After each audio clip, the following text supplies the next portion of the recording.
Top 10 worst years in the human history. Humans have been around for roughly 200,000 years, and honestly, most of that time was spent dying in pools of our own diarrhea. So when you think of the worst years in human history, it's basically all of them. But that would be a boring video. So let's be prisoners of the moment and allow recency bias to cloud our analysis as we rank the top. Come on, we're watching a history video today. This is my first time reacting to a history video on my channel. And by the way, in history, in school I got grade 5. That's what I got. Grade 5 is very good. In RE I got grade 9. If for those that don't know what I'm on about, I live in the UK. So therefore, the grades will be 1 till 9. 9 is the best one. 1, yeah, just forget about it. Forget about me. I got 5. 10 worst years to be alive in human history. Number 10, 1918. This year kicks off with a little something called the Spanish flu. Surprisingly, this flu wasn't actually from Spain, but it was still no bueno. Exact numbers for the death toll are... And I want to test my knowledge as well, whether I remember anything from the 5 years that I had to learn history. I want to know if I learned anything. Kind of hard to pin down, but estimates range from 20 to 50 million human deaths globally. The Spanish flu was particularly deadly for 2 reasons. 1, it was a brand new strain of the flu, and 2, the conditions of the Great War made it so much easier for the disease to spread. Soldiers returning home brought the flu with them, infecting people in remote areas who had no immunity to the virus. What was extra special about the Spanish flu was that it was unusually deadly for young adults compared to other flu viruses of the time, leading to a significantly higher death toll. This disease was terrifying for doctors, not just because of how quickly it spread or how quickly their patients died, but the process of how people died from it. Heliotrope cyanosis was a symptom of the Spanish flu, where a patient's skin would slowly turn... You know, one thing that I always wondered, one thing I have always gonna wonder, is who comes up with these mad names like heliotrope cyanosis, like... Who, where, how do you come up with words like that? Purple, as their lungs filled with fluid, preventing them from getting enough oxygen into their bloodstream. The blue/purple color would start in their lips and fingers, but eventually spread across their whole body as they neared death. After the patient passed, their entire body would then quickly turn from purple to black. Truly horrific stuff. To make matters worse, 1918 was also the final year of World War I, which saw another 5 million global casualties and made most of Europe no fun. Also in this year, you had the Russian Revolution going on, which ended the House of Romanov for good with the assassination of Nicholas II and his family this year. This revolution allowed Vladimir Lenin to take power, where he established a totalitarian dictatorship that oversaw the mass killing of political dissidents. The revolution was marked by brutal civil war and famine, which killed millions more. And finally, the Treaty of Versailles was being drafted, which, while not initially terrible, put Germany in a super bad mood that had some pretty major downstream consequences. But more on that later. Number 9, 1492. We all know in 1492, Columbus sailed the ocean blue. But by doing that, Columbus also opened up a portal to hell for nearly everyone who is currently living in the Americas. Nearly every indigenous person that came in contact with a European settler was either killed by a disease, killed in the slave trade, killed in war, or died of a broken heart. And while it certainly didn't all happen in 1 year, the introduction of European settlers to the Americas ended up killing 90% of the indigenous population. Diseases like smallpox, measles, and influenza decimated communities that had no immunity to these foreign illnesses. I guess one could argue that the events of 1492 had positive effects on much of humanity, leading to the age of exploration and the eventual globalization of trade and culture that brought us things like pizza and chocolate. However, the near extinction of an entire continent civilization does put it on our list. Number 8, 2008. This is probably... 2008? 2008? Wait, that's like 20, not 20 years, it was 20, no, not 20, it was 18? 18 years? That was only 18 years ago. What happened in 2008? What happened? The height of recency bias, but who cares? It sucked. 2008 was the year the entire world realized that rich people just basically make up how much money there is. And for a number of reasons too complicated to go into in this video, something called Lehman Brothers went out of business, and then the entire global economy collapsed. Stock markets around the world crashed. the American auto industry nearly went belly up, and the cost of food and gas went through the roof. It was the worst financial crisis since the Great Depression, causing millions of Americans to lose their jobs and homes. Also, if you've ever wondered, why do houses cost so much these days? Well, in the aftermath of the 2008 mortgage crisis, new home construction basically stopped for about 10 years because nobody could get a loan. And since there wasn't a 10-year hiatus on unprotected sex, we now have way too many people and way too few houses. So thanks again 2008 for still ruining all of our lives. What? China and Australia's economy actually grew during the Great Recession? What do you mean America isn't the center of the universe? Number 7, 73,000 BC. Okay, so we're a little loosey-goosey on the exact year. Now, this is where I need to put my input in now, yeah? Tell me one thing. 73,000-ish BC. Right. That was how long ago? A very long time ago. Tell me how do you have the knowledge? How do we know what happened back then? Sometimes I think like these stuff, yeah, they're just made up, because how are we genuinely gonna know this? But trust me, whenever it was bad. Rewind Earth's clock 70 or so millennia, and you'll witness what's known as a super volcano eruption. This particular event is known as the Toba catastrophe, and is probably the thing Indonesia is second most famous for after Komodo dragons. This eruption set off a 10-year volcanic winter that nearly eliminated the entire human species. The Toba eruption released so much volcanic ash into the atmosphere that it blocked sunlight, leading to a drastic drop in global temperatures. The few survivors faced harsh conditions, with scarce food and resources, struggling to maintain their communities. The entire human population left on Earth was somewhere between 3,000 and 10,000 people, or roughly the size of Brandon, South Dakota. You've never heard of Brandon, South Dakota? Okay, Madison Square Garden can hold around 20,000 people, so the entire population left on Earth after that eruption could fit in MSG twice.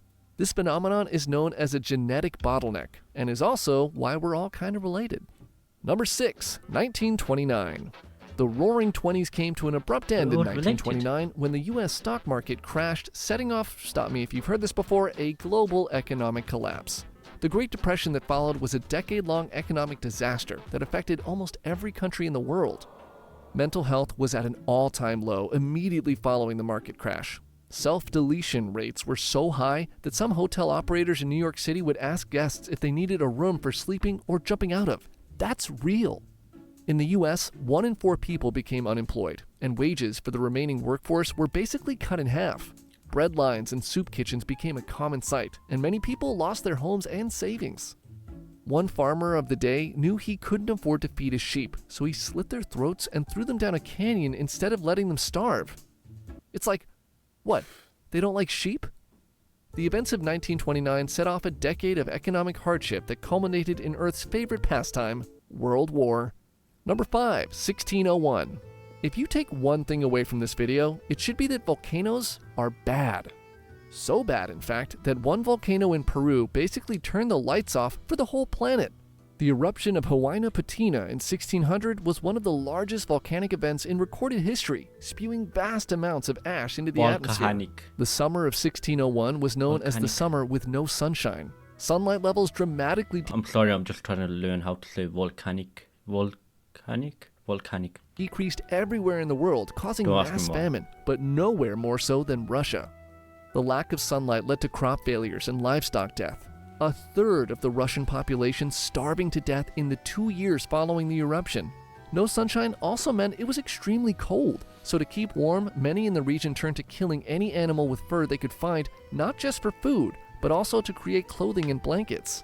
Accounts from the time describe people so desperate for food that they ate grass, their pets, and each other, which means all of us are just one cloudy summer away from cannibalism.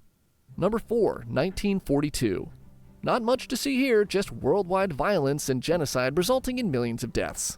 At the tail end of 1941, Japan made a monumental strategic error and, not so elegantly, insisted that the U.S. become heavily involved in World War II. This essentially turned America into a death factory, where every able-bodied human was either making stuff that killed people or just killing people.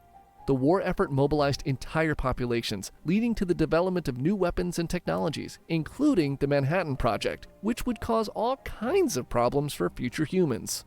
Meanwhile, soldiers and civilians in Russia and China were dying by the thousands every day. The brutal fighting on the Eastern Front and the Pacific Theater claimed millions of lives. Nazi Germany continued its war crimes and genocide, so not great. Number 3, 1943. Remember 1942? Like that, but again. 1943 saw some of the... Wow, there's so much stuff that happened in the 1900s, bro. You know what? In 2000s, actually, to be fair, currently, whilst I'm recording this video, we might be going through a World War III. So I take it back. Deadliest battles of World War II.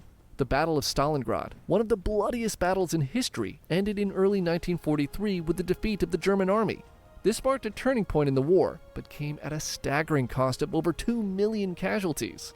In the Pacific, the Battle of Guadalcanal and the continued island-hopping campaign resulted in massive losses on both sides. And Nazi Germany continued doing Nazi Germany things. So again, a horrible time. Number 2, 1347. Welcome to medieval times. You really can't say anything about the mid-1300s that doesn't involve the bubonic plague. In 1347, the Black Death began ravishing most of Eurasia and parts of North Africa. Within a few years, the plague... I know this one. I know about the Black Plague. Of course I know about the Black Plague. I'm from Europe. I'm born in Europe. Of course we're going to learn about it. Apparently, 50 million people died. So I think 50... No, am I wrong? It killed roughly a third of Europe, which probably put a pretty big dent into the cappuccino and scarf industries. The plague was caused by a bacterium in the fleas of rats, and rats were basically the podcasts of the 1300s. Completely unwanted, but absolutely everyone had them. Death from the bubonic plague was swift, but painful. An infected person would develop horribly swollen lymph nodes, often accompanied by fever and diarrhea, and would usually be dead in under a week. Medicine of the time was primitive, to say the least. A popular cure for the plague included taking a healthy chicken, plucking its back and bottom clean, and then strapping it to the patient's open sores. The idea was if the chicken became ill, it was helping to pull out the disease from the patient. Okay, let's check your chicken today. Oh, awesome, it's almost dead, you're doing great. This would be repeated until the patient or the chicken died, often both in many cases. Chickens weren't the only animal rubbed on boils. Plague doctors also tried rubbing cut-up pieces of snakes on them as well. See, snakes were considered evil, and so was the plague. So the idea was that if evil things liked other evil things, putting the snake on a boil would trick the plague into following the snake and leave the patient's body. Another cutting-edge cure for the Black Death was eating crushed emeralds. People who couldn't afford emeralds would drink arsenic or mercury instead, which probably was just a little less effective than the chicken and the snake. All the anguish from this pandemic began to pull society apart at the seams. Many people took the chaos of the situation as an opportunity to steal from the sick and weak. Needless to say, people were so scared to help one another. Many were left to die alone in misery. It took centuries for Europe and other parts... Please tell me the cure. Please tell me the cure. What was the cure? Please don't skip this part, please. ...of the world to recover from the mass destruction of the Black Death. Number 1, 536. This is essentially a greatest hits of all the worst moments from human history. Things kick off with our old friend the supervolcano, which sent a cloud of volcanic ash over the entire northern hemisphere. This left most of the world in virtual darkness for 18 months, brought the global temperature down 30 degrees, and caused, say it with me, widespread famine. Things were extra bad in China, where dust rained to the ground by the handful, and 70 to 80% of the population died. The lack of sunlight led to crop failures, starvation, and social unrest. But wait, there's more! On top of extreme food scarcity, a plague broke out in Europe. People would break out in pus-filled boils before perishing by the thousands, making disposal of the bodies impossible. Bodies were heaped in piles or thrown into the sea, only to wash back up days later. And the southern hemisphere wasn't spared. To make things worse, 536 had a powerful El Nino that warmed the waters off the South American coast, killing fish stocks, flooding the coasts, and you guessed it, causing widespread famine. Okay, but I still don't know what the cure for the Black Plague is.